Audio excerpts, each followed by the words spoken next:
نحمده ونستعينه ونستغفره ونعوذ بالله من شرور أنفسنا ومن سيئات أعمالنا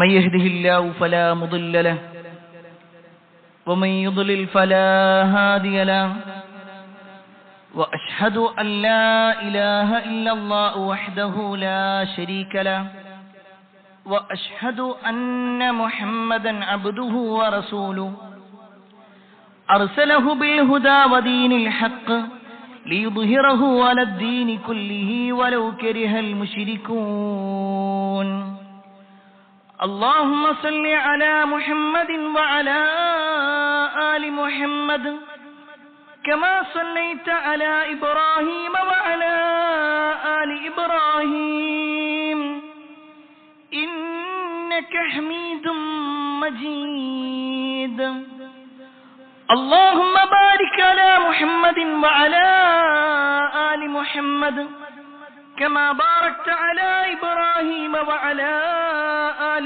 إبراهيم إنك حميد مجيد يا أيها الذين آمنوا اتقوا الله حق تقاته ولا تموتن إلا وأنتم مسلمون أما بعد فإن خير الحديث كتاب الله وخير الهدي هدي محمد صلى الله عليه وسلم وشر الأمور محدثاتها وكل محدثة بدعة وكل بدعة ضلالة وكل ضلالة في النار أعوذ بالله من الشيطان الرجيم بسم الله الرحمن الرحيم يوفون بالنذر ويخافون يوما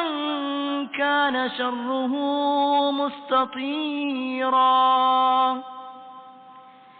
يا أيها الناس أوصيكم وإياي أولا بتقوى الله.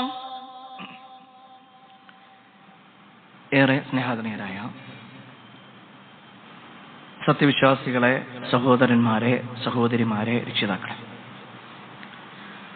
അള്ളാഹുവിന്റെ വിധിവിലക്കൽ അനുസരിച്ചുകൊണ്ടും പ്രവാചകൻ സല്ലല്ലാഹു അലൈഹി വസല്ലമയുടെ ജീവിതചര്യ പിൻപറ്റിക്കൊണ്ടും ജീവിക്കണമെന്ന് ആദ്യമായി എന്നോടും തുടർന്ന് നിങ്ങൾ ഓരോരുത്തരോടും ഉണർത്തുകയാണ്, വസിയ്യത്ത് ചെയ്യുകയാണ്.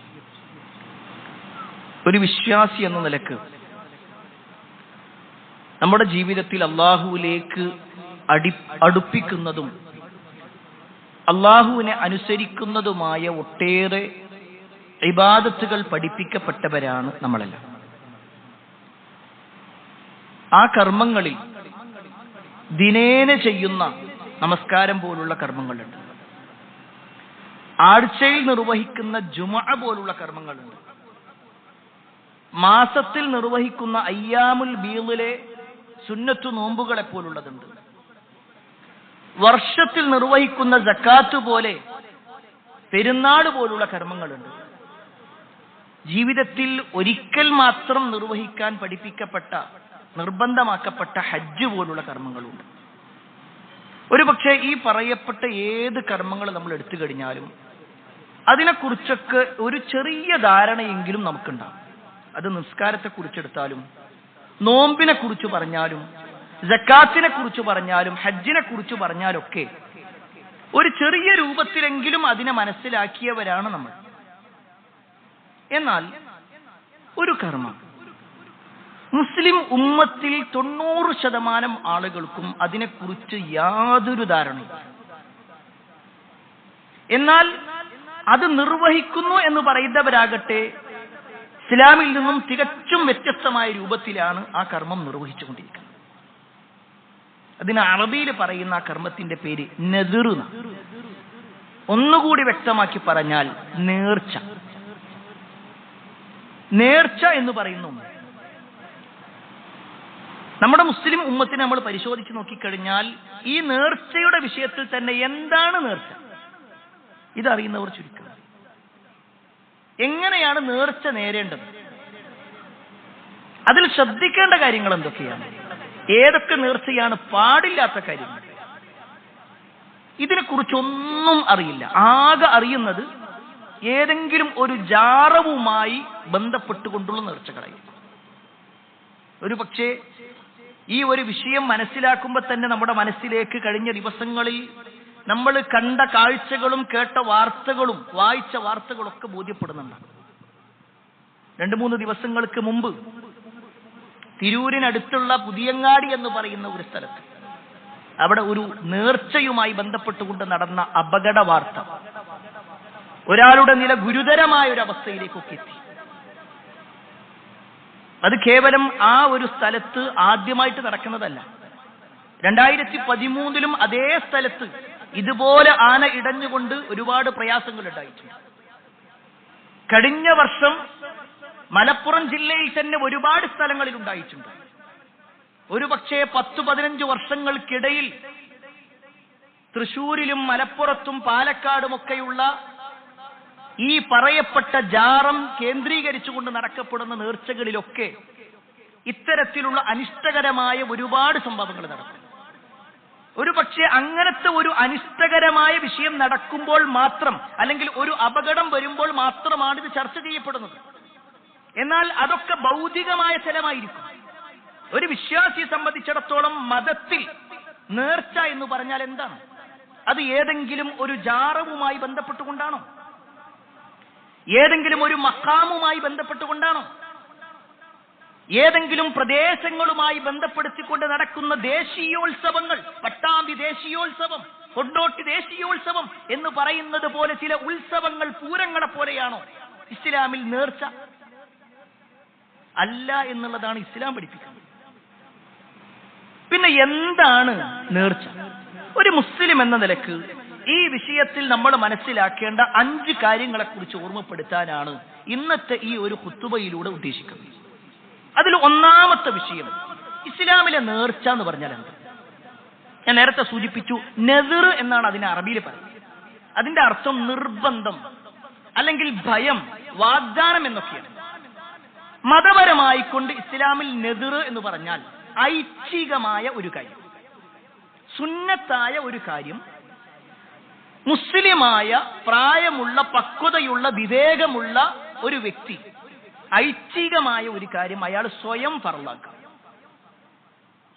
ഒരു ഉദാഹരണം പറയുകയാണെങ്കിൽ, ഇന്ന് മഗ്രിബ് നമസ്കാരത്തിന് ശേഷമുള്ള സുന്നത്ത് നമസ്കാരം നമുക്ക് സുന്നത്താണ്, റവാത്തിബ് സുന്നത്താണ്. എന്ന ഒരാൾ പറയാണ്, ഇന്നത്തെ മഗ്രിബ് നമസ്കാരത്തിന് ശേഷമുള്ള 2 റക്അത്ത് അത് ഞാൻ എന്തായാലും നിർവഹിക്കും, അത് ഞാനിതാ നേർച്ചയാക്കിയിരിക്കുന്നു എന്ന് പറഞ്ഞാൽ പിന്നെ അയാൾക്കത് നിർബന്ധമാണ്. അയാൾക്കത് നിർബന്ധമാണ്. ഈ വരുന്ന തിങ്കളാഴ്ച നോമ്പ് എന്നുള്ളത് സുന്നത്തായ കാര്യമാണ്. എന്ന ഒരാൾ പറയാണ്, ഈ വരുന്ന തിങ്കളാഴ്ച നോമ്പ് ഞാൻ നോൽക്കും എന്നുള്ളത് ഞാനിതാ നേർച്ചയാക്കിയിരിക്കുന്നു എന്ന് പറഞ്ഞാൽ, അത് പ്രഖ്യാപിച്ചാൽ അയാൾക്ക് പിന്നെ ആ നോമ്പെടുക്കുക എന്നുള്ളത് നിർബന്ധമാണ്.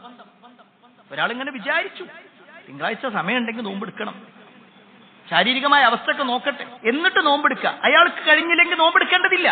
എന്നാൽ നേർച്ചയാക്കിയാൽ, അയാളത് പ്രഖ്യാപിച്ചാൽ, അയാളത് പറഞ്ഞാൽ അയാൾക്ക് പിന്നെ നിർബന്ധമായി മാറും. അയാൾ ഒഴിവാക്കാൻ പാടില്ല. അതാണ് നേർച്ചയുടെ പ്രത്യേകത. അത് സ്വതക്കയുടെ വിഷയത്തിലാണെങ്കിലും ശരി, ഒരാൾ പറയാണ്, നാളെ രാവിലെ ഞാൻ എന്തായാലും ഒരു പാവപ്പെട്ട ഒരാൾക്ക് 100 രൂപ കൊടുക്കാൻ നേർച്ചയാക്കി എന്ന് പറഞ്ഞാൽ അയാൾ നാളെ രാവിലെ ആ പണം കൊടുത്തേ പറ്റൂ. സ്വതക്ക എന്നുള്ളത് നിർബന്ധമല്ല, പക്ഷെ അയാൾ സ്വന്തത്തിൽ നേർച്ചയാക്കുക, സ്വന്തത്തിൽ നിർബന്ധമാക്കലാണ്. അവിടെ പ്രത്യേകം മനസ്സിലാക്കണം, അത് കരുതിയാൽ മാത്രം പോരാ, അത് പറയന്നെ വേണം. ഞാൻ നേർച്ചയാക്കി എന്ന് പറയുക തന്നെ വേണം. ഇതാണ് നേർച്ച എന്ന് പറയുമ്പോൾ എന്ത് എന്ന ചോദ്യത്തിനുള്ള ഉത്തരം. ഇനി രണ്ടാമത്തെ വിഷയം, നേർച്ച നേർന്നാൽ എന്ത് ചെയ്യണം? ഒരാൾ നേർച്ചയാക്കി, ഞാൻ ഇന്ന ഒരു കാര്യം ചെയ്യണമെന്ന് നേർച്ചയാക്കിയാൽ എന്ത് ചെയ്യണം? അത് നിർബന്ധമായും വീട്ടണം. അത് വീട്ടുന്നവനാണ് വിശ്വാസി. വിശുദ്ധ ഖുർആനിൽ അല്ലാഹു സുബ്ഹാനഹു വതആല പറയാണ്, യൂഫൂന ബിന്നദരി വയഖാഫൂന യൗമൻ കാന ശർറുഹു മുസ്തതിറാ. വിശ്വാസികളെ കുറിച്ച് പറയുമ്പോൾ പറയാണ്, യൂഫൂന ബിന്നദർ, അവര് നേർച്ച വീട്ടുന്നവരാണ്, നേർച്ച പൂർത്തീകരിക്കുന്നവരാണ്. വിശ്വാസിയുടെ ക്വാളിറ്റിയാണ്. അത് മാത്രമല്ല റസൂലുള്ളാഹി സ്വല്ലല്ലാഹു അലൈഹി വസല്ലം പറഞ്ഞു, മൻ നദറ അൻ യുതി അല്ലാഹ് ഫൽയുതിഉ. ആരെങ്കിലും അല്ലാഹനെ അനുസരിക്കാൻ നേർച്ചയാക്കിയാൽ അവൻ അത് അനുസരിക്കന്നെ വേണം, അതയാൾ പൂർത്തീകരിക്കണം. വമൻ നദറ അൻ യഅസിയഹു, എന്നാൽ അല്ലാഹ്ക്ക് അനുസരണക്കേട് കാണിക്കാൻ, ഒരു തെറ്റ് ചെയ്യാനാണ് ഒരാൾ നേർച്ചയാക്കിയതെങ്കിലോ അയാൾ അത് ചെയ്യേണ്ടതില്ല. ഇവിടെ റസൂലുള്ളാഹി സ്വല്ലല്ലാഹു അലൈഹി വസല്ലം കൃത്യമായി പഠിപ്പിച്ചു, നേർച്ച നേർന്നാൽ അത് പൂർത്തീകരിക്കണം. രണ്ടാമത്തെ വിഷയം. ഇനി മൂന്നാമത്തെ കാര്യം എന്താ എന്ന് ചോദിച്ചാൽ, നേർച്ച ആർക്കാണ് അർപ്പിക്കേണ്ടത്, ആർക്കാണ് നേർച്ച കൊടുക്കേണ്ടത്? ഈ നേർച്ച എന്ന് പറയുമ്പോൾ വഴിപാട് എന്ന് ഒരു പക്ഷേ മലയാളത്തിൽ പറയും. പല മതങ്ങളിലും അവരുടേതായ നേർച്ചകളും വഴിപാടുകളുണ്ട്. എന്നാൽ ഒരു മുസ്ലിം അവന്റെ ജീവിതത്തിലുള്ള നെസിറിനെ, നേർച്ചയെ ആർക്ക് സമർപ്പിക്കണം? നേർച്ച ഒരു ഇബാദത്തായതുകൊണ്ട് തന്നെ അത് അർപ്പിക്കേണ്ടത് അള്ളാഹ്ക്ക് മാത്രമായിരിക്കും. അള്ളാഹു അല്ലാത്ത ഒരാളിലേക്കും തന്റെ നേർച്ചയോ വഴിപാടോ അതിലുള്ള ഏതെങ്കിലും ഒരു കർമ്മം വരാൻ പാടില്ല. അവിടെയാണ് ഇന്നുള്ള ഒട്ടുമിക്ക നേർച്ചകളും ഇസ്ലാമിൽ പഠിപ്പിച്ചതേ അല്ല. ഇസ്ലാമിൽ പഠിപ്പിക്കപ്പെട്ട യാതൊരു ബന്ധവും അതിലില്ല. കാരണം ഇസ്ലാം ഒരിക്കലും ഒരു ജാറവുമായി അറ്റാച്ച് ചെയ്തുകൊണ്ട് ഒരു നേർച്ച പഠിപ്പിച്ചിട്ടില്ല. നബി സല്ലല്ലാഹു അലൈഹി വസല്ലം അങ്ങനെ ഒരു നേർച്ച നമ്മളോട് പറഞ്ഞിട്ടുമില്ല. അതുകൊണ്ട് തന്നെ ജീവിതത്തിലെ എല്ലാ കാര്യങ്ങളിലും എന്തെങ്കിലും ഒരു കാര്യം ഒരാൾ നേർച്ചയാക്കാൻ ഉദ്ദേശിച്ചിട്ടുണ്ടെങ്കിൽ അത് അള്ളാഹുവിന് മാത്രമാണ് അർപ്പിക്കേണ്ടത്. അള്ളാഹു അല്ലാത്ത ആരിലേക്കെങ്കിലും നേർച്ചയോ വഴിപാടോ തന്റെ ആഗ്രഹങ്ങളോ സഫലീകരണങ്ങളോ അഭിലാഷങ്ങളോ പോകുന്നുവെങ്കിൽ അതിന് പറയുന്ന പേരാണ് ശിർക്ക് എന്നുള്ളത്. കാരണം ഇതൊരു ഇബാദത്താണ്. നിസ്കാരം അള്ളാഹുവിന്റെ തൃപ്തിക്ക് വേണ്ടിയിട്ടാണ് നിർവഹിക്കേണ്ടത്. മറ്റുള്ളവരുടെ തൃപ്തിക്ക് വേണ്ടി നിർവഹിക്കുമ്പോ അത് അള്ളാഹിന്റെ അടുക്കൽ കൂലി കിട്ടൂല, ശിക്ഷയാ കിട്ടുക. അതുകൊണ്ട് തന്നെ നേർച്ചയുടെ വിഷയത്തിൽ ശ്രദ്ധിക്കേണ്ട മൂന്നാമത്തെ വിഷയം, അള്ളാഹുവിലേക്ക് മാത്രമേ നേർച്ച അർപ്പിക്കാൻ പാടുള്ളൂ. ഇനി നാലാമത്തെ ഒരു വിഷയം, വളരെ പ്രധാനപ്പെട്ട ഒരു കാര്യം, നേർച്ചയുമായി ബന്ധപ്പെട്ടുകൊണ്ടുള്ള ഹുക്കുമുകൾ എന്തൊക്കെയാണ്? ഒരു പക്ഷെ അതിന്റെ ഇനങ്ങളെ കുറിച്ച് പറയുമ്പോൾ ഒട്ടുമിക്ക ആളുകൾക്കും അറിയാത്ത ഒരു ഭാഗമാണ്. ഈ വിഷയത്തിൽ തന്നെ പണ്ഡിതന്മാർക്കിടയിൽ വ്യത്യസ്തമായ അഭിപ്രായങ്ങളുമുണ്ട്. അതിൽ ഒന്നാമത്തെ വിഷയം, നേർച്ച എന്ന് പറഞ്ഞാൽ നേരത്തെ സൂചിപ്പിച്ചതുപോലെ അത് അനുവദിക്കപ്പെട്ട ഒരു കാര്യമാണ്. ഒരാൾക്ക് നേർച്ച നേരാം, ഇസ്ലാമിക മര്യാദകൾ എന്ന നിലക്ക്, അല്ലെങ്കിൽ ഇസ്ലാമിൽ അല്ലാഹു സുബ്ഹാനഹു തആല ഐച്ഛികമായി പഠിപ്പിച്ച ഒരു കാര്യം, സുന്നത്തായ ഒരു കാര്യം ഒരാൾക്ക് സ്വയം ഫർളാക്കാം, എന്നിട്ട് അയാൾക്ക് അത് നിർവഹിക്കാം. എന്നാൽ അവിടെ ചില കാര്യങ്ങളുണ്ട്. ഒരിക്കലും ഹറാമായ ഒരു കാര്യം ചെയ്യാൻ നേർച്ചയാക്കാൻ പാടില്ല. ഞാൻ ഇന്ന ഒരു ദിവസം മദ്യപിക്കും എന്ന് ഞാൻ നേർച്ചയാക്കി പറയാൻ പാടില്ല. ഏതെങ്കിലും ഒരു ഹറാമിന്റെ വിഷയത്തിൽ വ്യഭിചരിക്കാൻ വേണ്ടി, കളവ് പറയാൻ വേണ്ടി, മോഷണം നടത്താൻ വേണ്ടി ഇതൊന്നും നേർച്ചയാക്കാൻ പാടില്ല. ഹറാമായ ഒരു കാര്യത്തിന് വേണ്ടി നേർച്ചയാക്കാൻ പാടില്ല. ഇതിൽ തന്നെ ചേർത്ത് പറയേണ്ട ഒരു കാര്യമാണ്, ഫർളായ ഒരു കാര്യവും നേർച്ചയാക്കാൻ പാടില്ല. എന്താ ഈ ഫർളായ കാര്യം? ഒരാൾ പറയാണ്, ഞാൻ ഇന്ന് അസ്ർ നമസ്കാരം നിർവഹിക്കാൻ നേർച്ചയാക്കി. അത് നേർച്ചയാക്കേണ്ടതില്ല, അയാൾ ഓൾറെഡി നിർവഹിക്കൽ നിർബന്ധമുള്ള കാര്യമാണ്. ഈ വരുന്ന റമദാനിൽ 30 ദിവസം നോമ്പെടുക്കാൻ ഞാൻ നേർച്ചയാക്കി, അത് നേർച്ചയാക്കേണ്ട ആവശ്യമില്ല, കാരണം അയാൾ നിർവഹിക്കൽ നിർബന്ധമാണ്. അതുകൊണ്ട് തന്നെ ഹറാമായ ഒരു കാര്യം നേർച്ചയാക്കാൻ പാടില്ല, നിർബന്ധമായ ഒരു കാര്യവും നേർച്ചയാക്കാൻ പാടില്ല. ഇനി ഈ വിഷയത്തിൽ രണ്ടാമത്തൊരു വിഷയമുണ്ട്. അതാണ് നമ്മുടെ നാട്ടിൽ ചിലരെങ്കിലും നേർച്ച എന്ന നിലക്ക് മനസ്സിലാക്കുന്നത്. അതാകട്ടെ പണ്ഡിതന്മാർ കറാഹത്ത് എന്ന നിലക്ക് എണ്ണീറ്റത്, വെറുക്കപ്പെട്ടൊരു കാര്യം. എന്താന്ന് വെച്ച് കഴിഞ്ഞാല്, എന്റെ ഇന്ന പ്രവർത്തനങ്ങൾ അല്ലെങ്കിൽ എന്റെ ഇന്ന ആവശ്യം നിർവഹിക്കുകയാണെങ്കിൽ ഞാൻ ഇന്നത് ചെയ്തോളാം. എനിക്കൊരു ജോലി കിട്ടിയാൽ ഞാൻ അതിൽ നിന്ന് പകുതി അത് പള്ളി കൊടുത്തു. എന്റെ കുട്ടിന്റെ അസുഖം മാറുകയാണെങ്കിൽ ഞാൻ 2 ദിവസം നോമ്പെടുത്തോളാം. എന്റെ ഇന്ന പ്രശ്നം പരിഹരിക്കപ്പെടുകയാണെങ്കിൽ ഞാൻ ഇന്ന കാര്യം ചെയ്തോളാം. എന്തോ ഒരു ഷർത്ത് വെച്ചുകൊണ്ട് നേർച്ച വെക്കുക. ഇന്ന കാര്യം നിർവഹിച്ചാലേ ഞാനത് ചെയ്യുള്ളൂ. പണ്ഡിതന്മാർ അതിനൊക്കെ വളരെ ഗൗരവത്തിൽ വിശദീകരിച്ചിട്ടുണ്ട്. കാരണം ഇത് ആരോടാ പറയണത്? അള്ളാഹിനോടാ പറയണത്. ഞാൻ നിസ്കരിക്കണമെങ്കിൽ എന്റെ ഇന്ന പ്രശ്നം നടക്കണം, ഞാൻ നോമ്പെടുക്കണമെങ്കിൽ എന്റെ ഇന്ന കാര്യം പരിഹരിക്കപ്പെടണം. അങ്ങനെ ഒരു നിബന്ധന വെച്ചുകൊണ്ടല്ല കർമ്മങ്ങൾ ചെയ്യേണ്ടത്. നമ്മൾ റബ്ബിനോട് എപ്പോ വേണമെങ്കിലും പ്രാർത്ഥിക്കുക, റബ്ബേ എന്റെ ഇന്ന ആവശ്യം നിർവഹിക്കണേ, എന്റെ ഇന്ന പ്രശ്നം പരിഹരിച്ചു തരണേ. അതിനൊരിക്കലും ഒരു ഷർത്ത് വെച്ചുകൊണ്ട് ഇന്ന കാര്യം നിർവഹിച്ചാലേ ഞാൻ ഇന്നത് ചെയ്യുള്ളൂ. ഇത് കറാഹത്തായിട്ടുള്ള ഒരു കാര്യമായിട്ടാണ് പണ്ഡിതന്മാർ എണ്ണിയിട്ടുള്ളത്. ഇനി മൂന്നാമത്തെ ഒരു വിഷയം, നേർച്ച പാടില്ല എന്ന് പറഞ്ഞ ചില പണ്ഡിതന്മാരുണ്ട്. നേർച്ചയുടെ വിഷയത്തിൽ തന്നെ കൃത്യമായി കൊണ്ട് പറയാണ് നേർച്ച പാടില്ല. എന്താണ് നേർച്ച പാടില്ല എന്ന് പറയാനുള്ള കാരണം? റസൂലുള്ളാഹി സ്വല്ലല്ലാഹു അലൈഹി വസല്ലം പറയാണ്, ലാ തൻദുറു, ലാ തൻദുറു, നിങ്ങൾ നേർച്ച വെക്കരുത്. ഫഇന്ന അൻ-നദ്റ ലാ യുഗ്നി മിനൽ ഖദ്രി ശൈഅ, നിങ്ങൾ നേർച്ചയാക്കണ്ട. ഈ നേർച്ച വെച്ചതുകൊണ്ട് അള്ളാഹുവിന്റെ ഖദറിൽ ഒരു മാറ്റവും വരില്ല. ഇവിടെ നമ്മൾ ഓരോരുത്തരും മനസ്സിലാക്കേണ്ട ഒരു വിഷയമാണ്. എന്തിനാ നേർച്ചയാക്കണത്? അത് ഇന്ന ഒരു പ്രശ്നം പരിഹരിക്കപ്പെടാൻ വേണ്ടിയിട്ടാ, ഇന്ന ഒരു കാര്യം നിർവഹിക്കപ്പെടാൻ വേണ്ടിയിട്ടാ. എന്നാൽ നബി സല്ലല്ലാഹു അലൈഹി വസല്ലം പറയാണ്, അങ്ങനെ ഒരാൾ നേർച്ച വെച്ചതുകൊണ്ട് തന്റെ ഇന്നാലിന്ന കാര്യം നിർവഹിക്കണം എന്ന ഉദ്ദേശത്തിൽ നേർച്ച വെച്ചതുകൊണ്ട് ഒരു കാര്യമില്ല. കാരണം അള്ളാഹുവിന്റെ ഖദറിൽ ഒരു മാറ്റവും നേർച്ച കൊണ്ട് വരുത്തും. പിന്നെ എന്താണ് നേർച്ച കൊണ്ടുള്ള മെച്ചം? അത് നബി സല്ലല്ലാഹു അലൈഹി വസല്ലം പറയാണ്, ഫഇന്നമാ യുസ്തഖ്റജു ബിഹി മിനൽ ബഖീൽ, പിശുക്കന്റെ സമ്പത്ത് കുറച്ചൊക്കെ ഒന്ന് പുറത്തേക്ക് ഇറങ്ങും. അതന്നെ നെതുറുള്ളൂ. നേർച്ച എന്ന് പറഞ്ഞാൽ പിശുക്കന്റെ സമ്പത്തിൽ നിന്ന് കുറച്ചൊക്കെ പുറത്തേക്ക് വരും. കൃത്യമായി നബി സല്ലല്ലാഹു അലൈഹി വസല്ലം പറയാണ്. നമ്മൾ ഇങ്ങനെ പരിശോധിച്ചാൽ മനസ്സിലാവും. ഒരാളോട് ദീനിയായ ഒരു കാര്യത്തിന് വേണ്ടി പള്ളിപ്പണി നടക്കണം, എന്തെങ്കിലും ഒരു സഹായം ചെയ്യാൻ പറ്റും. നമ്മുടെ മദ്രസന്റെ ഒരു ആവശ്യമുണ്ട്, എന്തെങ്കിലും ചെയ്യാൻ പറ്റും. അല്ലെങ്കിൽ ഇന്ന ഒരു ആവശ്യമുണ്ടെന്ന് പറയുമ്പോൾ അയാൾ ഇങ്ങനെ കൈമലർത്തും, എന്റെ കയ്യിൽ ഒന്നുമില്ല. എന്നാൽ അയാൾക്ക് വല്ല പ്രയാസം വരുമ്പോഴോ ഉടൻ അയാൾ പറയുക, എന്റെ ഇന്ന പ്രശ്നം പരിഹരിക്കുകയാണെങ്കിൽ ഞാനിതാ ഇത്ര ഇന്നതിന് കൊടുത്തോളാം, അപ്പൊ ഞാൻ പള്ളിക്ക് കൊടുത്തോളാം, അപ്പൊ ഞാൻ മദ്രസക്ക് കൊടുത്തോളാം, അപ്പൊ ഞാൻ യതീഖാനക്ക് കൊടുത്തോളാം എന്ന് പറയുന്നൊരവസ്ഥ. അതന്നെ നബി സല്ലല്ലാഹു അലൈഹി വസല്ലം പറഞ്ഞത്. ആകെ ഈ ഒരു നെതുറ് കൊണ്ടുള്ള നേട്ടം എന്ന് പറഞ്ഞാൽ വഇന്നമാ യുസ്തഖ്റജു ബിഹി മിനൽ ബഖീൽ, ആ ബഖീലിൽ നിന്ന്, ആ പിശുക്കന്റെ ധനം അത് പുറത്തേക്ക് എടുക്കുന്നു എന്നല്ലാതെ വേറൊന്നുമില്ല. ഇങ്ങനെ റസൂലുള്ളാഹി സ്വല്ലല്ലാഹു അലൈഹി വസല്ലം ഒരുപാട് കാര്യങ്ങൾ സ്വഹീഹായ ഹദീസുകളിൽ തന്നെ പറഞ്ഞു. അതുകൊണ്ട് ഈ ഒരു ഹദീസുകൾ വെച്ചുകൊണ്ട് പണ്ഡിതന്മാർ പറഞ്ഞു, നബി സല്ലല്ലാഹു അലൈഹി വസല്ലമ തന്റെ ജീവിതത്തിൽ 23 വർഷം നമുക്ക് ദീനിയായ പല കാര്യങ്ങൾ പഠിപ്പിച്ചു തന്നിട്ടും ഒരിക്കൽ പോലും റസൂലുള്ളാഹി സ്വല്ലല്ലാഹു അലൈഹി വസല്ലമ ഞാനിതാ ഒരു ഇന്ന കാര്യം നേർച്ചയാക്കുന്നു എന്ന് പറഞ്ഞിട്ട് നബി സല്ലല്ലാഹു അലൈഹി വസല്ലം ഒരു നേർച്ച വെച്ചിട്ടില്ല. ഇന്ന ഒരു കാര്യം ഞാൻ നേർച്ചയാക്കാണെന്ന് പറഞ്ഞിട്ട് നബി സല്ലല്ലാഹു അലൈഹി വസല്ലം അത് ചെയ്തിട്ടില്ല. അത് അള്ളാഹുവിലേക്ക് അടുപ്പമുണ്ടാക്കുന്നതായിരുന്നുവെങ്കിൽ അത് ഏറ്റവും കൂടുതൽ നിർവഹിക്കുക റസൂലുള്ളാഹി സ്വല്ലല്ലാഹു അലൈഹി വസല്ലമയാണ്. അതുകൊണ്ട് ഈ ഒരു ഹദീസ് വെച്ചുകൊണ്ട് ചില പണ്ഡിതന്മാർ പറഞ്ഞു നേർച്ച വെക്കേണ്ടതില്ല, അത് പ്രോത്സാഹിപ്പിക്കപ്പെടേണ്ട ഒന്നല്ല. ഇതൊക്കെ പ്രമാണബദ്ധമായി കൊണ്ട് തന്നെ വിശദീകരിച്ചതാണ്. എന്നാൽ നാലാമത്തെ ഒരു കാര്യം കൂടിയുണ്ട്.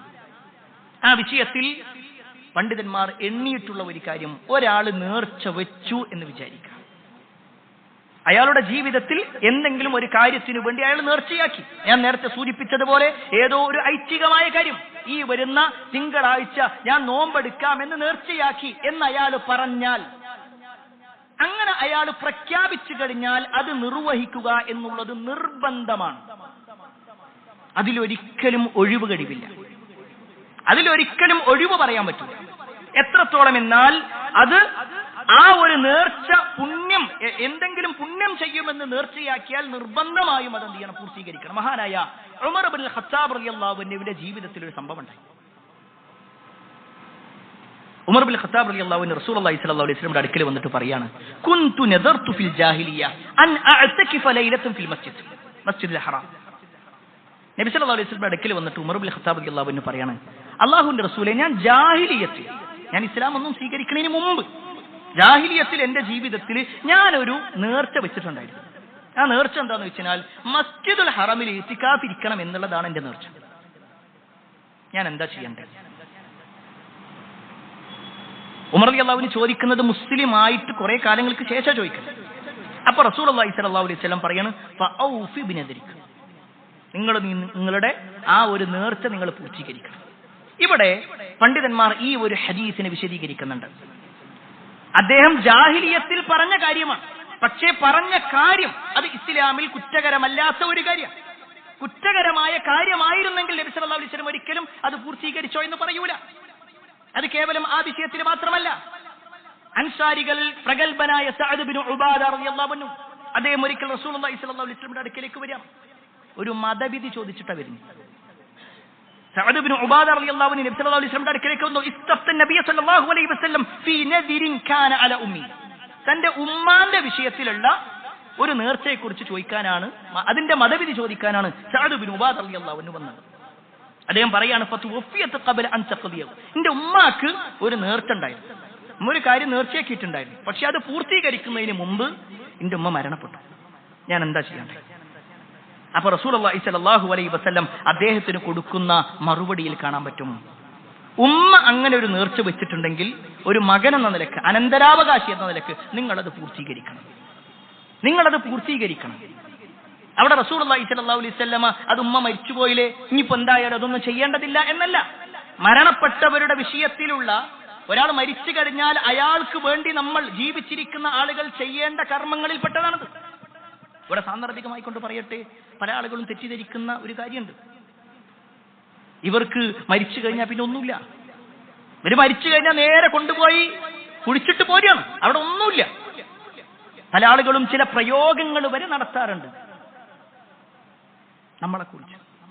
പ്രിയപ്പെട്ടവരെ, സാന്ദർഭികമായി കൊണ്ട് പറയട്ടെ, ഇസ്ലാമിൽ ഒരാൾ മരണപ്പെട്ടു കഴിഞ്ഞാൽ അയാൾക്ക് വേണ്ടി ചെയ്യേണ്ട ഒരുപാട് കാര്യങ്ങളുണ്ട്. അതിൽപ്പെട്ട ഒന്ന്, ഒരു മരണ വാർത്ത കേട്ടുകഴിഞ്ഞാൽ ഇന്നാ ലില്ലാഹി വ ഇന്നാ ഇലൈഹി റാജിഊൻ എന്ന് പറഞ്ഞതിന് ശേഷം അയാൾക്ക് വേണ്ടി പ്രാർത്ഥിക്കുക. ആ മയ്യത്തിനെ കാണുന്ന സമയത്ത് പ്രാർത്ഥിക്കുക. ആ മയ്യത്തിനെ കണ്ട് നമ്മളിങ്ങനെ മാറി നിൽക്കുന്ന സമയത്തും മയ്യത്തിന് വേണ്ടി പ്രാർത്ഥിക്കുക. ആ മയ്യത്തിനെ ഖബറടക്കി കഴിഞ്ഞാൽ മയ്യത്തിന്റെ അടുത്ത് വെച്ചുകൊണ്ട് ഒരു സ്ഥിരത കിട്ടാൻ, മയ്യത്തിന്റെ അടുക്കൽ വന്ന് ഇനി മലക്കുകൾ ചോദ്യം ചെയ്യുമ്പോൾ ഉത്തരം പറയാൻ വേണ്ടി നമ്മൾ നിരന്തരമായി പ്രാർത്ഥിക്കുക. അല്ലാത്ത സമയത്ത്, ഈ ഇരിക്കുന്ന സമയത്ത് പോലും മരണപ്പെട്ടു പോയ നമ്മുടെ ഉമ്മക്ക് വേണ്ടി, വാപ്പക്ക് വേണ്ടി, സഹോദരങ്ങൾക്ക് വേണ്ടി, മുസ്ലിം ഉമ്മത്തിലെ പല ആളുകൾക്ക് വേണ്ടിയും പ്രാർത്ഥിക്കുക. അള്ളാഹു നമ്മുടെ എല്ലാം പ്രാർത്ഥനകൾ കബൂൽ ചെയ്യുമാറാവട്ടെ. മരണപ്പെട്ടു പോയ നമ്മുടെ വേണ്ടപ്പെട്ടവരുടെ ഖബർ ജീവിതം അള്ളാഹു നന്നാക്കി കൊടുക്കുമാറാവട്ടെ. പ്രിയപ്പെട്ടവരെ, ഒന്ന് അതിൽ തന്നെ. രണ്ടാമത്തെ ഒരു വിഷയം എന്താണെന്ന് വെച്ച് കഴിഞ്ഞാൽ, അവരുടെ വസീയത്തുകളുണ്ട്. ആ വസീയത്തുകൾ നമ്മൾ നിറവേറ്റണം. അവരുടെ കടങ്ങളുണ്ട്, ആ കടങ്ങൾ നമ്മൾ കൊടുത്തു വിട്ടണം. അവർക്ക് ഏതെങ്കിലും ഉംറ നിർവഹിക്കാനോ ഹജ്ജ് ചെയ്യാനോ ആഗ്രഹങ്ങൾ ഉണ്ടായിരുന്നു, പക്ഷെ അവർക്ക് നിർവഹിക്കാൻ പറ്റിയില്ല എങ്കിൽ നമ്മൾ നിർവഹിച്ചിട്ട് പിന്നെ അവർക്കും വേണ്ടി നിർവഹിക്കുക. ഇതൊക്കെ ഇസ്ലാം പറഞ്ഞതാണ്. ഇസ്ലാം പറഞ്ഞതൊന്നും പല ആളുകൾക്ക് വേണ്ട. അവർക്ക് എന്താണെന്ന് വെച്ച് കഴിഞ്ഞാൽ, കുറച്ചാളുകൾ വന്നുകൊണ്ട് ഒരു കൂട്ടമായി കൊണ്ട് ഒരു അൽഫാത്തിയെ വിളിച്ചാൽ മാത്രമേ അത് ആ ഒരു മയ്യത്തിന് എന്തെങ്കിലും കിട്ടുള്ളൂ. അല്ലെങ്കിൽ ആ ഖബറിന്റെ അടുത്ത് പോയിക്കൊണ്ട് ഇന്ന ഒരു സൂറത്ത് ചൊല്ലിയാലേ ആ ഖബറിലുള്ള ആളുകൾക്ക് വല്ലതും കിട്ടുള്ളൂ. അല്ലെങ്കിൽ പിറ്റേ ദിവസവും അതിന്റെ പിറ്റേ ദിവസവും 40 ദിവസത്തോളം പ്രത്യേകമായ ചില ദിക്റുകൾ ചൊല്ലിയാൽ മാത്രമേ അവർക്ക് കിട്ടുള്ളൂ. അല്ലെങ്കിൽ വർഷത്തിൽ ഒരിക്കൽ എല്ലാവരും കൂടിയിരുന്നു കൊണ്ട് ഒരു ആണ്ട് നടത്തിയാലേ കിട്ടുള്ളൂ. ഇതൊന്നും റസൂലുള്ളാഹി സ്വല്ലല്ലാഹു അലൈഹി വസല്ലം പഠിപ്പിച്ചിട്ടില്ല. എന്നാൽ ഈ സഅദ് ഇബ്നു ഉബാദ റളിയല്ലാഹു അൻഹു മരിച്ചുപോയ തന്റെ ഉമ്മാന്റെ വിഷയത്തിൽ വന്ന് ചോദിക്കാൻ, എന്റെ ഉമ്മാക്ക് ഇങ്ങനെ ഒരു നേർച്ച ഉണ്ടായിരുന്നു, ഞാൻ എന്ത് ചെയ്യണം? നബി സല്ലല്ലാഹു അലൈഹി വസല്ലം പറഞ്ഞത്, ആ നേർച്ച നിറവേറ്റണം എന്ന് തന്നെ പറയുന്നു. അത് നിറവേറ്റേണ്ടതില്ല, ഉമ്മ മരിച്ചുപോയില്ല, ഇനി ഒന്നുമില്ല, അവരോട് ഒരു ബാധ്യതയില്ല, അവിടെ കുഴിച്ചിട്ടില്ല, ഇനി ഒന്നുമില്ല എന്നല്ല പറഞ്ഞേ. അവരോടുള്ള ബാധ്യതകൾ നിറവേറ്റണം തന്നെയാണ്. പ്രിയപ്പെട്ടവരെ, ആ ഉത്തരവാദിത്തങ്ങൾ നമ്മുടെ ജീവിതത്തിൽ നമ്മൾ മനസ്സിലാക്കണം. ഇനി അഞ്ചാമത്തെ ഒരു വിഷയം, നേർച്ചയുമായി ബന്ധപ്പെട്ടുകൊണ്ടുള്ള അഞ്ചാമത്തെ ഒരു കാര്യം എന്താണെന്ന് വെച്ച് കഴിഞ്ഞാൽ, ഒരാൾ നേർച്ച വെച്ചു, പക്ഷെ അയാൾക്കത് പൂർത്തീകരിക്കാൻ കഴിഞ്ഞില്ല എങ്കിൽ എന്താണ് ഇസ്ലാമികമായിട്ടുള്ള നിയമം? ഞാൻ ഇന്ന ഒരു കാര്യം ചെയ്യാൻ നേർച്ചയാക്കി എന്ന് അയാൾ പറയുന്നു, പക്ഷേ ആ ഒരു സമയത്ത് അയാൾ അത് നിർവഹിച്ചില്ല, ഏതെങ്കിലും ഒരു തടസ്സം കാരണത്താൽ. എന്നാൽ അയാൾക്കുള്ള നിയമം എന്താണെന്ന് ചോദിച്ചാൽ റസൂലുള്ളാഹി സ്വല്ലല്ലാഹു അലൈഹി വസല്ലം പറയാണ്, കഫാറത്തുൻ നദർ കഫാറത്തുൽ യമീൻ. നേർച്ചയുടെ പ്രായശ്ചിത്തം എന്ന് പറഞ്ഞാൽ സത്യം ചെയ്തിട്ട് ലംഘിച്ചാലുള്ള പ്രായശ്ചിത്തം എന്താണോ അതാണ്. ഇവിടെ സാന്ദർഭികമായിട്ട് പറയാണ്, സത്യം ചെയ്യാം, അള്ളാഹുവിന്റെ പേരിൽ ഒരു കാര്യം സത്യം ചെയ്തു കഴിഞ്ഞാൽ പിന്നെ അത് നിർവഹിക്കുക എന്നുള്ളത് നിർബന്ധമാണ്. അള്ളാഹു അല്ലാത്ത ഒരാളുടെ പേരിലും സത്യം ചെയ്യാനും പാടില്ല. മൻ ഹലഫ ബിഗൈരില്ലാഹ് ഫഖദ് അശ്റക. അള്ളാഹു അല്ലാത്ത ആരുടെയെങ്കിലും പേരിൽ ഒരാൾ സത്യം ചെയ്താൽ അവൻ ശിർക്ക് ചെയ്തു. അള്ളാഹു അല്ലാത്തവരുടെ പേരിൽ ഒരാൾ സത്യം ചെയ്യാം, ദാ ഇന്ന ജാറത്തിൽ കിടക്കണ മൂപ്പരാണ് സത്യം, അല്ലെങ്കിൽ ഇന്നതാണ് സത്യം, എന്റെ ഉമ്മയാണ് സത്യം, എന്റെ ഈ മക്കളുടെ തലയിൽ തൊട്ടിട്ടാണ് ഞാൻ സത്യം ചെയ്യണത്, എനിക്ക് പറയുന്ന ആളുകളുണ്ട്. ഇതിലൊക്കെ ഓരോ നിയമങ്ങളാണ്. വിഷയം അതല്ലാത്തതുകൊണ്ട് കൂടുതൽ വിശദീകരിക്കുന്നില്ല. പക്ഷേ ഒരാൾ സത്യം ചെയ്തു, ഞാൻ ഇന്ന കാര്യം ചെയ്യാമെന്ന് പറഞ്ഞിട്ട് സത്യം ചെയ്തിട്ട് അത് അയാൾ നിർവഹിച്ചിട്ടില്ലെങ്കിൽ എന്താണോ നിയമം, അതേ നിയമമാണ് ഒരാൾ നേർച്ച വെച്ചിട്ട് ആ നേർച്ച അയാൾ പൂർത്തീകരിച്ചിട്ടില്ലെങ്കിൽ ഉള്ള പ്രശ്നം. അത് വിശുദ്ധ ഖുർആനിൽ കാണാൻ പറ്റും. എന്താണ് അതിന്റെ നിയമം? വിശുദ്ധ ഖുർആനിൽ അല്ലാഹു സുബ്ഹാനഹു വ തആല 5-ാം അധ്യായം സൂറത്തു മാഇദയിലെ 89-ാമത്തെ ആയത്തിലൂടെ പറയുന്നു, ലാ യുആഖിദുകുമുല്ലാഹു ബില്ലഗ്വി ഫീ ഐമാനികും. അല്ലാഹു സുബ്ഹാനഹു വ തആല ബോധപൂർവമല്ലാത്ത നിങ്ങളുടെ ശപഥങ്ങളുടെ പേരിൽ അവൻ നിങ്ങളെ പിടികൂടുന്നതല്ല. വലാകിൻ, പക്ഷേ യുആഖിദുകും ബിമാ അഖദ്തുമുൽ ഐമാൻ, നിങ്ങൾ ബോധപൂർവം ഉറപ്പിച്ചു പറഞ്ഞ ചില സത്യങ്ങളുണ്ട്. ഞാനത് ചെയ്യും, ഞാൻ അങ്ങനെ പറയും, ഞാൻ അങ്ങനെ കാണിക്കും, ഞാൻ അങ്ങനെ ചെയ്യും എന്ന് പറഞ്ഞിട്ടുള്ള ആ ഐമാനുകളുടെ വിഷയത്തിൽ, ആ സത്യം ചെയ്യലിന്റെ വിഷയത്തിൽ നിങ്ങൾ പിടിക്കപ്പെടുന്നത് തന്നെയാണ്.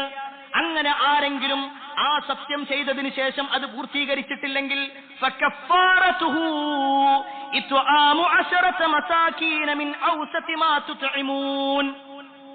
തുത്ഇമൂന അഹ്ലീകും.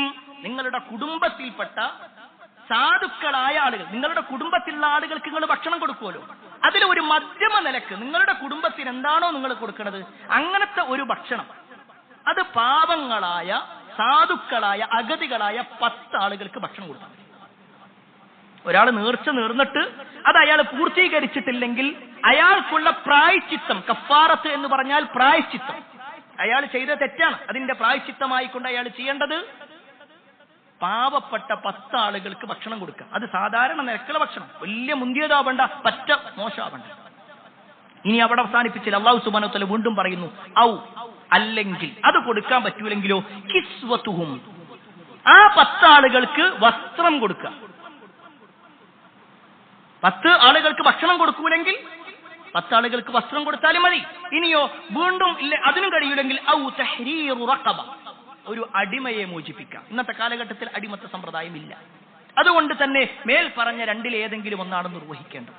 ഇനി ഇതൊന്നും ഒരാൾക്ക് ചെയ്യാൻ പറ്റിയില്ലെങ്കിലോ, ഈ മൂന്നും ഒരാൾക്ക് ചെയ്യാൻ കഴിയില്ലെങ്കിൽ ഫമല്ലം യജിദ്, ഇത് ഒരാൾക്ക് ചെയ്യാൻ സാധിക്കുന്നില്ലെങ്കിൽ, അത് കണ്ടെത്താൻ അയാൾക്ക് സാധിക്കുന്നില്ലെങ്കിൽ ഫസിയാമു 3 അയ്യാം, 3 ദിവസം അയാൾ നോമ്പെടുക്കണം. 3 ദിവസം, അത് ഒരേ സമയം തന്നെ ഒരുമിച്ചെടുക്കണം എന്നൊന്നുമില്ല. ഒരു ദിവസം എടുത്തു, പിന്നെ 2 ദിവസം കഴിഞ്ഞിട്ട് അടുത്ത്, അതൊന്നും കുഴപ്പമില്ല. പക്ഷേ അയാൾ നോമ്പെടുക്കണം. ഈ ഒരു ആയത്തിൽ നിന്ന് മനസ്സിലാക്കേണ്ട എന്താണെന്നറിയും, ഇസ്ലാമിൽ സത്യം ചെയ്യലാവട്ടെ നേർച്ചയാവട്ടെ അതൊരു നിസ്സാരമായ കാര്യമല്ല. അതാർക്കും എന്തും എങ്ങനെയും പറയാ എന്നുള്ള നിലക്കല്ല. പ്രിയപ്പെട്ടവരെ, സാന്ദർഭികമായിട്ട് പറയാം, ഒട്ടുമിക്ക ആളുകളും ഒരു പക്ഷേ കച്ചവടക്കാരായിരിക്കും, അല്ലെങ്കിൽ ഏതെങ്കിലും ഒരു കച്ചവടത്തിന്റെ മേഖലയിലെങ്കിലും ഉണ്ടാവും. നമ്മളൊക്കെ സംസാരിക്കുന്ന സമയത്ത് അള്ളാഹുവാണ് സത്യത, ഇത് പുതിയൊരു സാധനം, അള്ളാഹുവാണ് സത്യം എന്നൊക്കെ പറഞ്ഞിട്ട് അള്ളാനെ സത്യം ചെയ്തുകൊണ്ടാണ് പലതും ചെയ്യണത്. അത് നിസ്സാരമായൊരു കാര്യമല്ല. കള്ളത്തരം അള്ളാന്റെ പേരിൽ പറയാ, ചില കാര്യങ്ങളൊക്കെ അള്ളാന്റെ പേരിൽ സത്യം ചെയ്തുകൊണ്ട് ഞാനത് ചെയ്യാന്ന് പറയാ, എന്നിട്ട് അത് ചെയ്യാതിരിക്കുക എന്ന് പറഞ്ഞാൽ നിസ്സാരമല്ല എന്നുള്ളത് ഈ ഒരൊറ്റ ആയത്ത് മതി. 3 കാര്യങ്ങൾ അല്ലാഹു സുബ്ഹാനഹു വ തആല എണ്ണിയത്, അത് 3ഉം ചെയ്യാൻ പറ്റിയില്ലെങ്കിൽ 4ാമത്തെ കാര്യം. എത്ര ഗൗരവമുണ്ട് ഇതിന്! അത് നിസ്സാരമായ വിഷയമല്ല. അതുകൊണ്ട് തന്നെ പ്രിയപ്പെട്ടവരെ, ഈ പറഞ്ഞ 5 കാര്യങ്ങൾ നേർച്ചയുമായി ബന്ധപ്പെട്ടുകൊണ്ട് നമ്മൾ ശ്രദ്ധിക്കേണ്ടതാണ്. അത് കേവലം നിസ്സാരമായ വിഷയങ്ങളല്ല. ഇസ്ലാമിൽ നേർച്ചയുണ്ട്, പക്ഷേ ഈ പറയപ്പെട്ട നമ്മുടെ നാട്ടിൽ നടമാടുന്നത് പോലുള്ള ഏതെങ്കിലും ഒരു ജാറവുമായി ബന്ധപ്പെട്ടുകൊണ്ടല്ല എന്നതുകൂടി നമ്മൾ മനസ്സിലാക്കുക. അള്ളാഹു പഠിപ്പിച്ച എല്ലാ ഇബാദത്തുകളും കൃത്യമായി നിർവഹിക്കുന്ന ആളുകളിൽ അള്ളാഹു നമ്മെ ഏവരെയും ഉൾപ്പെടുത്തുമാറാവട്ടെ.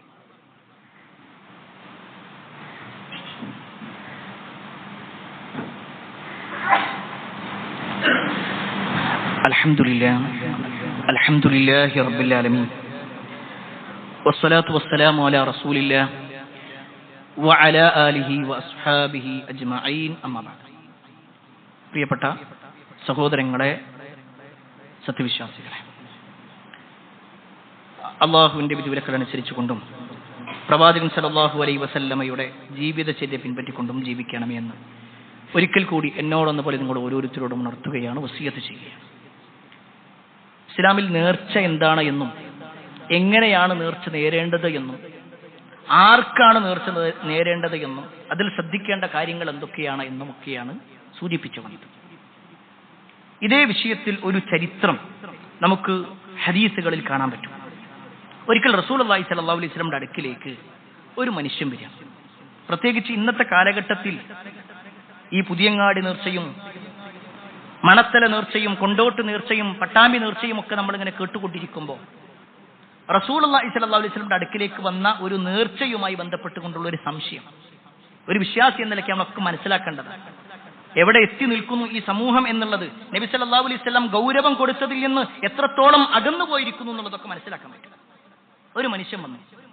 എന്നിട്ട് നബി സല്ലല്ലാഹു അലൈഹി വസല്ലമയുടെ അടുക്കൽ വന്നിട്ട് നദറ റജുലുൻ അലാ അഹദി നബി അലാ അഹദി റസൂലുള്ളാഹി സ്വല്ലല്ലാഹു അലൈഹി വസല്ലം അയ്യൻഹറ ഇബ്ലൻ ബിബുവാന. നബി സല്ലല്ലാഹു അലൈഹി വസല്ലമയുടെ കാലത്ത് ഒരാള് ബുവാന എന്ന് പറയുന്ന ഒരു പ്രദേശം, ആ പ്രദേശത്ത് വെച്ചിട്ട് ഒരു ഒട്ടകത്തെ അറുക്കണം എന്ന് അയാൾ നേർച്ചയാക്കി. പക്ഷെ അയാളത് നിർവഹിച്ചിട്ടില്ല. അങ്ങനെ അയാൾ നബി സല്ലല്ലാഹു അലൈഹി വസല്ലമയുടെ അടുക്കിലേക്ക് വന്നു. ഫഅതൻ നബിയ സല്ലല്ലാഹു അലൈഹി വസല്ലം എന്നിട്ട് പറഞ്ഞു, ഇന്നി നദർതു അൻ അൻഹറ ഇബ്ലൻ ബിബുവാന. ബുവാന എന്ന് പറയുന്ന പ്രദേശത്ത് വെച്ചുകൊണ്ട് നബിയെ ഞാനൊരു ഒട്ടകത്തെ അറുക്കണം എന്ന് നേർച്ചയാക്കിയിട്ടുണ്ട്, ഞാൻ എന്താ ചെയ്യേണ്ടത്? അതാണ് ആ ചോദ്യം. ആ സമയത്ത് റസൂലുള്ളാഹി സ്വല്ലല്ലാഹു അലൈഹി വസല്ലം ചോദിക്കുന്ന ചോദ്യം, നബി സല്ലല്ലാഹു അലൈഹി വസല്ലം ചോദിക്കുന്ന ചോദ്യം ശ്രദ്ധിച്ചോ. ഹൽ കാന ഫീഹാ വസനുൻ മിൻ ഔതാനിൽ ജാഹിലിയ്യത്തി തുഅബദ്. ആ ബുവാന എന്ന് പറയുന്ന പ്രദേശത്ത് ജാഹിലിയത്തിലുണ്ടായിരുന്ന ആളുകൾ ആരാധിച്ചിരുന്ന വല്ല ബിംബങ്ങളും അവിടെ ഉണ്ടോ? വല്ല ബിംബങ്ങളും അവിടെ ഉണ്ടോ? അദ്ദേഹം പറഞ്ഞില്ല, ഇല്ല, അങ്ങനെയൊന്നുമില്ല. വീണ്ടും ചോദ്യം, ഹൽ കാന ഫീഹാ ഈദുൻ മിൻ അഅയാദിഹിം. ഈ ജാഹിലിയത്തിൽപ്പെട്ട ആളുകളുടെ വല്ല ആഘോഷവും അവിടെ ഉണ്ട്? അങ്ങനത്തെ വല്ല ആഘോഷം നടക്കുന്ന സ്ഥലം അത്? അപ്പോഴും പറഞ്ഞില്ല, സഹാബത്ത് പറഞ്ഞില്ല, അല്ല. അപ്പൊ റസൂലുള്ളാഹി സ്വല്ലല്ലാഹു അലൈഹി വസല്ലം പറയാണ്, ഔഫി ബിനദ്രിക, എന്നാൽ നീ നിന്റെ ആ നേർച്ച പൂർത്തീകരിച്ചു. സുബ്ഹാനല്ലാഹ്, എത്ര കൃത്യമാണ് നബി സല്ലല്ലാഹു അലൈഹി വസല്ലം പറഞ്ഞത്. രണ്ട് ചോദ്യം ചോദിച്ചു. ഒന്ന്, ജാഹിലിയത്തിലുണ്ടായിരുന്ന ആളുകൾ ആരാധിച്ചിരുന്ന വല്ല ബിംബങ്ങളും അവിടെ ഉണ്ടോ? ലാത്തയോ ഉസ്സയോ മനാത്തയോ യഊത്തോ യഊഖോ നസ്റോ, വേറെ ഏതെങ്കിലും ഒരു ബിംബം അവർ ആരാധിച്ചിരുന്നതായിട്ടുള്ള വല്ലതുണ്ടോ? രണ്ടാമത്തതോ, അവിടെ വല്ല ജാഹിലിയത്തിന്റെ വല്ല ആഘോഷവും നടക്കുന്നുണ്ടോ? ഈ ചോദ്യത്തിൽ പ്രിയപ്പെട്ടവരെ നമ്മൾ മനസ്സിലാക്കേണ്ട ചില കാര്യങ്ങളുണ്ട്. നബി സല്ലല്ലാഹു അലൈഹി വസല്ലം ചോദിച്ചത് എന്തുകൊണ്ടാണ്? ആ ബിംബത്തിന് സ്വയം കഴിവുണ്ട് എന്ന് അവരാരെങ്കിലും പറഞ്ഞിട്ടുണ്ടോ? ഈ ലാത്തയോ ഉസ്സയോ മനാത്തയോ യഊത്തോ യഊഖോ നസ്റോ, ഇബ്രാഹിം നബിയോ ഇസ്മായിൽ നബിയോ സ്വയം ഒരു റബ്ബാണ് എന്നവർ പറഞ്ഞിട്ടില്ല. മറിച്ച് ഇബ്രാഹിം നബി അലൈഹി ഇസ്ലാമിനോട് ഞങ്ങളുടെ കാര്യങ്ങൾ പറഞ്ഞാൽ അദ്ദേഹം മുഖേന അല്ലാഹുവിലേക്ക് എത്താം. ഹൗലാഇ ശുഫആഉനാ ഇൻദല്ലാഹ്, ഞങ്ങൾ ഈ വിളിച്ചു പ്രാർത്ഥിക്കുന്ന ആളുകളൊക്കെ അല്ലാഹുവിന്റെ അടുക്കൽ ഞങ്ങൾക്കുള്ള ശുപാർശകരാണ്. ഇവരൊക്കെ നല്ല ആൾക്കാരല്ലേ, ഒരു മുഖേന ഞങ്ങൾക്ക് അല്ലാഹുവിലേക്ക് എത്താം. പണ്ടുള്ള ജാഹിലിയത്തിൽ പറഞ്ഞ ആളുകളുടെ വാക്ക്, ഇതേ വാക്കല്ലേ ഇന്നത്തെ മഖാമുകളുടെ പേരിലും ജാറങ്ങളുടെ പേരിലും നടക്കുന്നത്? ഞാൻ അവരെ ആക്ഷേപിക്കാൻ വേണ്ടി പറയല്ല. പ്രിയപ്പെട്ടവരെ, അല്ലാഹു സുബ്ഹാനഹു വ തആല തന്ന ബുദ്ധി കൊണ്ട് നമ്മളൊന്ന് ആലോചിച്ച് നോക്കി. വിശുദ്ധ ഖുർആൻ പരിശോധിച്ചോ? ഞാൻ ഈ പറഞ്ഞ ആയത്തില്ലേ, വേറൊന്നെന്താ അറിയോ? ഈ പറഞ്ഞ ആളുകളുടെ വിഷയത്തിൽ അല്ലാഹു സുബ്ഹാനഹു വ തആല പറയാ, അല്ലാഹു അല്ലാത്ത ആളുകളെ വിളിച്ചു പ്രാർത്ഥിക്കുന്ന ഈ ജാറങ്ങളിലും മഖാമുകളിലും പോയി ആ ഖബറാളിയോട് തേടുന്ന ആളുകളുടെ വിഷയത്തിൽ നമ്മൾ മനസ്സിലാക്കേണ്ട ഖുർആനിന്റെ ഒരായത്തുണ്ട്. അങ്ങനെയുള്ള ആളുകളോട് അല്ലെങ്കിൽ അല്ലാഹു അല്ലാത്തവരോട് പ്രാർത്ഥിക്കുന്ന ആളുകളോട് ചോദിച്ചാൽ നിങ്ങൾ എന്തിനാ ഈ ചോദിക്കുന്നത് എന്ന് ചോദിച്ചാൽ അവർ പറയും, മാ നഅബുദുഹും ഇല്ലാ ലിയുഖർരിബൂന ഇലല്ലാഹി സുൽഫാ. ഞങ്ങൾ അവരെ ആരാധിക്കുന്നില്ല, ഞങ്ങൾ അവരോട് പ്രാർത്ഥിക്കുന്നില്ല, ഞങ്ങൾ അവരോട് സഹായം തേടുന്നില്ല. ഇല്ലാ ലിയുഖർരിബൂന ഇലല്ലാഹി സുൽഫാ, അല്ലാഹുവിലേക്ക് ഒരു സാമീപ്യം കിട്ടാൻ വേണ്ടിയിട്ടല്ലാതെ. ഞങ്ങൾ ഈ വിളിച്ചു തേടുന്നവരില്ലേ, ഞങ്ങൾ ചോദിക്കുന്നവരില്ലേ, അവരൊക്കെ അള്ളാന്റെ അടുക്കൽ ഞങ്ങൾക്കൊരു ശുപാർശകരാ, അതല്ലെങ്കിൽ അള്ളാന്റെ അടുക്കൽ ഒരു അടുപ്പം കിട്ടാൻ വേണ്ടിയിട്ട്. നമ്മളൊക്കെ കുറെ തെറ്റിയ ആൾക്കാരല്ലേ.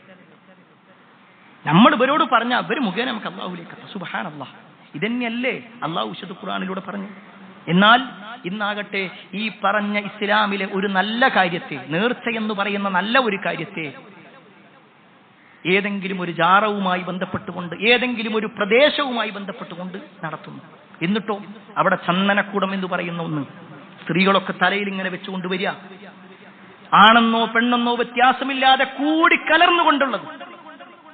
ഈ നട്ടുച്ച സമയത്ത് അള്ളാഹുവിന്റെ ഭവനത്തിലേക്ക് വരാൻ വേണ്ടി പറഞ്ഞാൽ അവിടെ ഒട്ടേറെ നിയമങ്ങളാണ്. എന്താ നിയമങ്ങൾ? സ്ത്രീകൾ പള്ളിയിൽ പോകാൻ പാടില്ല, സ്ത്രീകൾ പള്ളിയിൽ പോകാൻ പാടില്ല, അത് ഹറാമാണ്. ആ പറയുന്ന ആളുകളുടെ വീറും വാശിയും ഈ വിഷയത്തിൽ പറയാൻ, ഇങ്ങനെ പെണ്ണുങ്ങൾ പോകാൻ പാടില്ല എന്ന് പറയാൻ, ഇത്തരത്തിലുള്ള തോന്നിവാസങ്ങൾ ചെയ്യാൻ പാടില്ല എന്ന് പറയാൻ ആരും റെഡിയല്ല. എന്തെങ്കിലും ഒരു പ്രശ്നം വരുമ്പോൾ മാത്രം അപ്പൊ യൂട്യൂബിൽ വരും, അല്ലെങ്കിൽ ഏതെങ്കിലും ഒരു പ്രഖ്യാപനം നടത്തും, ഞങ്ങൾക്കിതുമായി യാതൊരു ബന്ധമില്ല. എന്നാൽ ഈ പറഞ്ഞ ആളുകൾ തന്നെ ഇവർ പഠിപ്പിച്ചതുപോലെ തന്നെ ആളുകൾ നിർവഹിച്ചുകൊണ്ടിരിക്കുന്നു. ഇല്ല എന്ന് പറയാൻ പറ്റുമോ? ഇതിന്റെയൊക്കെ നേതൃത്വത്തിൽ ആരാളുള്ളത്? ഞാൻ ഏതെങ്കിലും ഒരു വിഭാഗത്തെയോ ഒരു വ്യക്തിയെയോ അല്ല പ്രിയപ്പെട്ടവരെ കുറ്റപ്പെടുത്തുന്നത്, കുറ്റപ്പെടുത്താൻ വേണ്ടിയിട്ടല്ല പറയുന്നത്, ഈ ഉമ്മത്ത് മനസ്സിലാക്കാൻ വേണ്ടിയിട്ട്. ഇതൊക്കെ നടത്തുക, ദീനിന്റെ ഒരു കാര്യം അവിടെ ഇല്ല. ഗാനമേളയും അതേപോലെ തന്നെ സിനിമാറ്റിക് ഡാൻസ്, എന്തെല്ലാം കാര്യങ്ങൾ. ഈ ആനയുമായിട്ട് ഇസ്ലാമിൽ എന്ത് ബന്ധമുള്ള പ്രിയപ്പെട്ടത്? ഇസ്ലാമിൽ ആകെ ഒരു ആനനെ കുറിച്ചാണ് പറഞ്ഞിട്ടുള്ളത്, അത് ഖുർആനിൽ വന്ന ഒരു ആന കലാസംഭവവുമായി ബന്ധപ്പെട്ടുകൊണ്ടാണ്, അബാബീൽ പക്ഷികളുമായി ബന്ധപ്പെട്ടുകൊണ്ടൊക്കെയുള്ള വിഷയത്തിൽ, അസ്ഹാബിൽ ഫീലുമായി ബന്ധപ്പെട്ടുകൊണ്ട്, പിന്നെ കാബ പൊളിക്കാൻ വേണ്ടി വന്ന ആളുകളുടെ വിഷയത്തിൽ. അതല്ലാതെ വേറെ എന്താ ആനയുള്ളത്? എന്നാൽ ഇതൊക്കെ ദീനിന്റെ ഭാഗം, ഇതൊക്കെ ദീനിന്റെ ഭാഗമായിട്ട് നടത്തിക്കൊണ്ടിരിക്കും. ഇതൊന്നും പ്രിയപ്പെട്ടവരെ ദീനല്ല, ഇതൊന്നും ദീനല്ല, ഇതൊന്നും റസൂലുള്ളാഹി സ്വല്ലല്ലാഹു അലൈഹി വസല്ലം പഠിപ്പിച്ചതല്ല. അതുകൊണ്ട് തന്നെ യഥാർത്ഥ ദീനിനെ കൃത്യമായി പഠിച്ച് യഥാർത്ഥ ദീൻ അനുസരിച്ചുകൊണ്ട് ജീവിക്കാൻ ഞാനും നിങ്ങൾ പരിശ്രമിക്കുക. അതിന് അല്ലാഹു സുബ്ഹാനഹു വ തആല നമുക്ക് ഏവർക്കും തൗഫീഖ് നൽകുമാറാവട്ടെ. ഒരുപാട് ആളുകൾ പ്രാർത്ഥന കൊണ്ട് വസിയത്ത് നൽകിയിട്ടുണ്ട്. എല്ലാവരുടെയും പ്രാർത്ഥന അല്ലാഹു സ്വീകരിക്കുമാറാവട്ടെ. പ്രത്യേകിച്ച് ഒരു സഹോദരി ഇന്ന് ഒരു ഓപ്പറേഷൻ തിയേറ്ററിലേക്ക് കയറുകയാണ്. അവരുടെ കണ്ണുമായി ബന്ധപ്പെട്ടുകൊണ്ട് കുറച്ച് ക്രിട്ടിക്കലായ ഒരു അവസ്ഥയിലാണുള്ളത്. കാഴ്ചക്ക് വലിയ പ്രശ്നങ്ങളുണ്ട്. അല്ലാഹു സുബ്ഹാനഹു വ തആല അവരുടെ പ്രയാസങ്ങളൊക്കെ നീക്കി കൊടുക്കുമാറാവട്ടെ. പ്രാർത്ഥന കൊണ്ട് വസിയത്ത് നൽകിയിട്ടുള്ള എല്ലാവരുടെയും പ്രാർത്ഥന അല്ലാഹു സ്വീകരിക്കുമാറാവട്ടെ. കുടുംബത്തോടൊപ്പം സ്വർഗ്ഗത്തിലേക്ക് എത്തുന്ന മഹാഭാഗ്യവാന്മാരിൽ അല്ലാഹു നമ്മെ ഏവരെയും ഉൾപ്പെടുത്തുമാറാവട്ടെ. اللهم اغفر للمؤمنين والمؤمنات والمسلمين والمسلمات الأحياء منهم والأموات إنك مجيب الدعوات يا قاضي الحاجات. اللهم اجرنا من النار، اللهم اجرنا من النار، اللهم اجرنا من النار. ربنا آتنا في الدنيا حسنة وفي الآخرة حسنة وقنا عذاب النار. آمين آمين برحمتك يا أرحم الراحمين والحمد لله رب العالمين.